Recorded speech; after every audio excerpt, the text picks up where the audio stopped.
بخش terbaik legenda.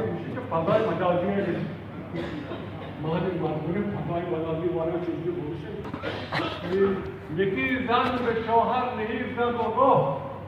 تو را چی شده مرد گردن کلو یکی زن به شوهر نهیب زد و گفت تو را چی شده مرد گردن کلو به فکر منی نزد خانه خبر نه حرفی به دختر زنی نپسر تنت خانه از هم خود نیستی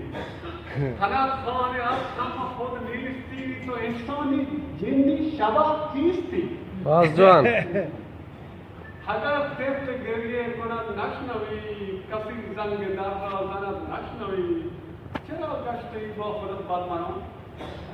چرا گشته ای با خودت برمران شده زندگیت اینستاگرام همه روزگار شده فیسبوک افتادهی روی گوشی تو خوک همه روزگار شده فیسبوک افتادهی روی گوشی تو خوک تماشای اخبار تو یوتیوب پایز تماشای اخبار تو یوتیوب که ابدا فراموش شدی تو چه خوب قیامت به من که توییتر شده قیامت به من که توییتر شده کلام منم با تو آخر شده زمین و زمان را اگر خواب برد تو را وقت بیدار شدن خواب برد ساعت 4 و 5 نماز افغانی دیدم واب کے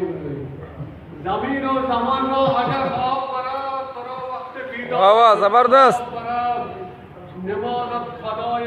فضای مجازی خدا ہے شود دین افعال راضی موبایل به دست میروی دستشویی